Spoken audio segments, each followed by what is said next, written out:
আসসালামু আলাইকুম। বাংলা সংবাদে সবাইকে স্বাগত জানাচ্ছি। আমি চিন্তিয়া হক। শুরুতেই সংবাদ শিরোনাম। পিআর ভোটের জন্য কেউ জুলাইয়ে জীবন দেয়নি বলছেন মেজর হাফিজ।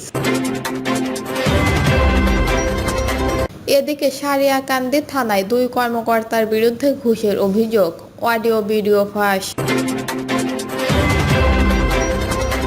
জানাবো, আগেই ভালো ছিলাম দিল্লির বয়ান, বলছেন ব্যারিস্টার ফুয়াদ।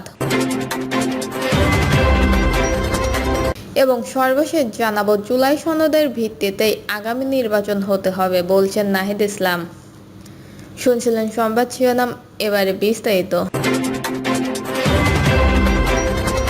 পিআর ভোটের জন্য কেউ জুলাইয়ে জীবন দেয়নি বলছেন মেজর হাফিজ।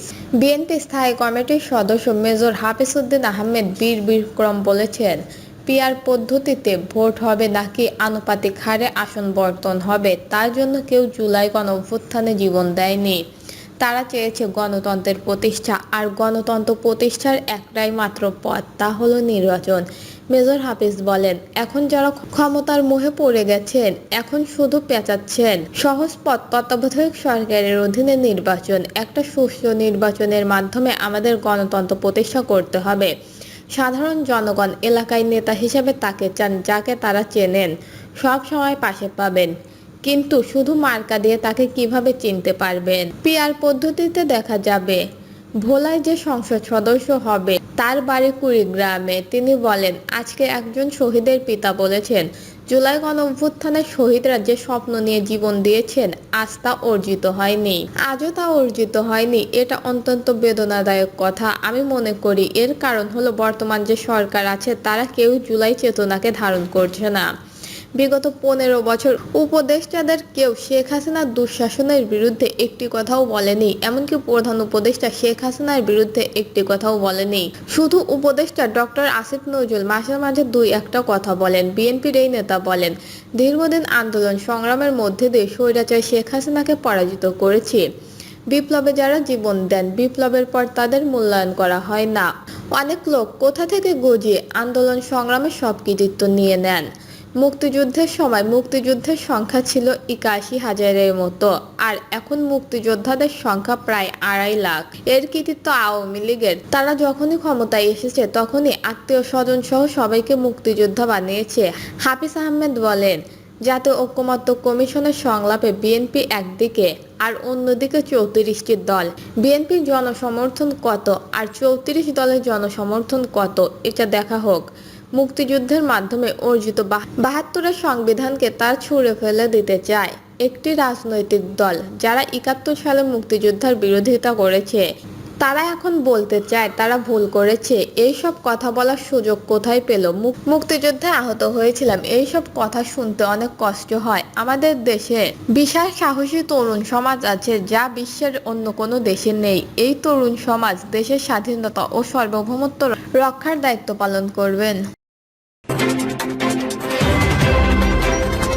সারিয়াকান্দি থানায় 2 কর্মকর্তার বিরুদ্ধে ঘুষের অভিযোগ, অডিও ভিডিও ফাঁস। বগুড়ার সারিয়াকান্দি থানার উপপরিদর্শক আব্দুল খালেক এবং সহকারী উপপরিদর্শক রেজাউল করিমের বিরুদ্ধে ঘুষ দাবি ও গ্রহণের অভিযোগ উঠেছে।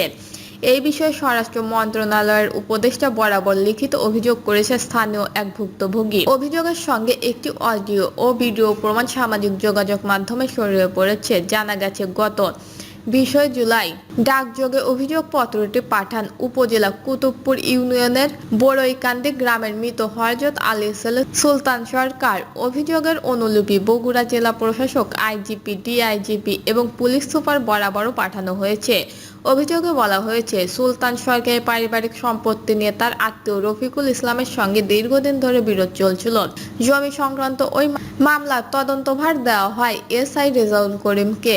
অভিযোগে উল্লেখ করা হয়েছে, রেজাউল করিম তদন্ত প্রতিবেদনের বিপরীতে সুলতানের কাছ থেকে ঘুষ দাবি করেন। সুলতান সেই কথোপকথন ভিডিও করে রাখেন। ঘুষ না পেয়ে এসআই রেজাউল আদালতে সুলতানের বিরুদ্ধে বিরূপ তদন্ত প্রতিবেদন দাখিল করেন। পরে ওই ভিডিও সামাজিক যোগাযোগ মাধ্যমে ভাইরাল হয়। এছাড়াও একই মামলায় আরেক দফা তদন্তের দায়িত্ব পান এসআই আব্দুল খালেক। তার বিরুদ্ধেও ঘুষ দাবির একটি অডিও ক্লিপ সামাজিক যোগাযোগ মাধ্যমে ছড়িয়ে পড়ে। সেখানে তাকে বলতে শোনা যায়, সুলতান ভাই, আমার লোকজন আপনার ওখানে গিয়েছিল, আপনি তেল খরচটাও দিলেন না। অভিযোগ অনুযায়ী কাঙ্ক্ষিত ঘুষ না পাওয়ায় এসআই আব্দুল খালেকও আদালতে সুলতানের বিরুদ্ধে প্রতিবেদন দাখিল করেন।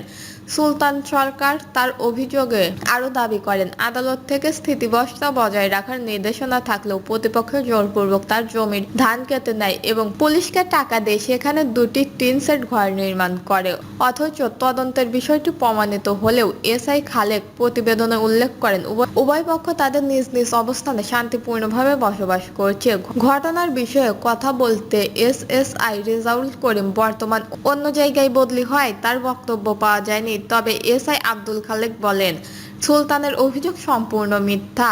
আমরা সবসময় ওসি স্যারের নির্দেশ অনুসরণ করি, শান্তিপূর্ণ প্রতিবেদন ছাড়া কিছুই দেইনি।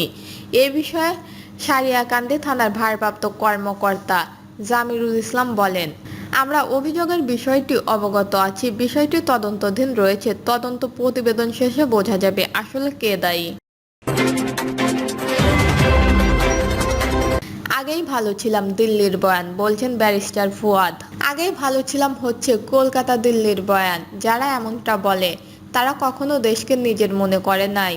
জুলাই গণঅভ্যুত্থানের আগে পরে দেশে গৃহযুদ্ধ এবং দুর্ভিক্ষের মতো পরিস্থিতি তৈরি হওয়ার সব উপকরণ ছিল, তবে অন্তর্বর্তী সরকারের ধীরতা তেমন আকাঙ্ক্ষিত কোনো পরিস্থিতির অবতারণা হয়নি। তবু যারা বলছে আগামী ভালো ছিলাম, তাদের উদ্দেশ্য করে এবি পার্টির এই নেতা বলেন, আমরা সুইজারল্যান্ড থেকে উগান্ডা হয়ে গেছি। ব্যাপারটা এমন নয়, আমরা উগান্ডায় ছিলাম। বর্তমান সরকার আমলে অর্থনীতিতে শৃঙ্খলা ফিরে এসেছে উল্লেখ করে ব্যবসায়ীদের দিকে অভিযোগের আঙুল তুলেছেন ব্যারিস্টার ফুয়াদ। তিনি বলেছেন, ব্যবসায়ীদের কান্নাকাটি চলছে, সব সময়ই চলবে। ব্যবসায়ী নেতাদের হতাশ অমূলক। ব্যবসায়ীদের মধ্যে যারা ফ্যাসিস্ট শেখ হাসিনার হাতকে শক্তিশালী করেছে তাদের সেই অপকর্মের দায় নিতে হবে হুঁশিয়ার করে দিয়েছেন তিনি। এছাড়াও রাষ্ট্র সংস্কারের পাশাপাশি রাজনৈতিক দলগুলোকে নিজেদের অভ্যন্তরীণ সংস্কারে মনোযোগী দিতে বলেছেন এবি পার্টির এই নেতা। তার ভাষায়, পলিটিক্যাল পার্টির খাসলত বদলায়নি, তারা নিজেদের সংস্কার নিয়ে চিন্তিত না। তাদের খাসলত না বদলালে কিছুই ঠিক হবে না। জুলাই সনদের ভিত্তিতে আগামী নির্বাচন হতে হবে, বলছেন নাহিদ। আগামী 5 আগস্টের মধ্যে সরকারের পক্ষ থেকে জুলাই ঘোষণাপত্র দেওয়ার ঘোষণাকে স্বাগত জানিয়েছে জাতীয় নাগরিক পার্টির আহ্বায়ক নাহিদ ইসলাম। তবে এই সময়ের মধ্যে জুলাই সনদ দেওয়ার দাবিও জানান তিনি। নাহিদ ইসলাম বলেন, জুলাই ঘোষণাপত্র অবশ্যই সংবিধানের প্রস্তাবনা ও তফসিলে উল্লেখ করে এবং সাংবিধানিক স্বীকৃতি দিতে হবে। পাশাপাশি জুলাই সনদের বাস্তবায়ন পদ্ধতি সুরাহা হয়ে সব রাজনৈতিক দল এতে স্বাক্ষর করবে। আমরা বলছি, জুলাই সনদের আইনি ভিত্তি থাকতে হবে। জুলাই সনদের ভিত্তিতে আগামী নির্বাচন অনুষ্ঠিত হতে হবে। এই সরকারের আমলেই এই সনদ কার্যকর করতে হবে। নাহিদ ইসলাম বলেন, জুলাই পথযাত্রা আমরা গণহত্যার বিচার, সংস্কার এবং নতুন সংবিধানের দাবি জানিয়েছিলাম। পাশাপাশি আমরা জুলাই ঘোষণাপত্র ও জুলাই সনদের কথা বলেছিলাম। সরকারের পক্ষ থেকে আমরা জানতে পেরেছি, জুলাই ঘোষণাপত্রটি সরকার আগামী 5 আগস্ট গণঅভ্যুত্থানের সব পক্ষ এবং রাজনৈতিক দলের সমন্বয়ে ঘোষণা করতে যাচ্ছে। পাশাপাশি আমাদের দাবি ছিল 5 আগস্টের মধ্যে জুলাই সনদের বিষয়টি যেন সুরাহা হয়। দর্শক, এই ছিল এখনকার সর্বশেষ নিউজটি ভালো লাগলে একটি লাইক দিন, কমেন্টে আপনার মতামত জানান এবং আমাদের পাশে থাকার জন্য বেল বাটনটি অন করে রাখুন। ধন্যবাদ।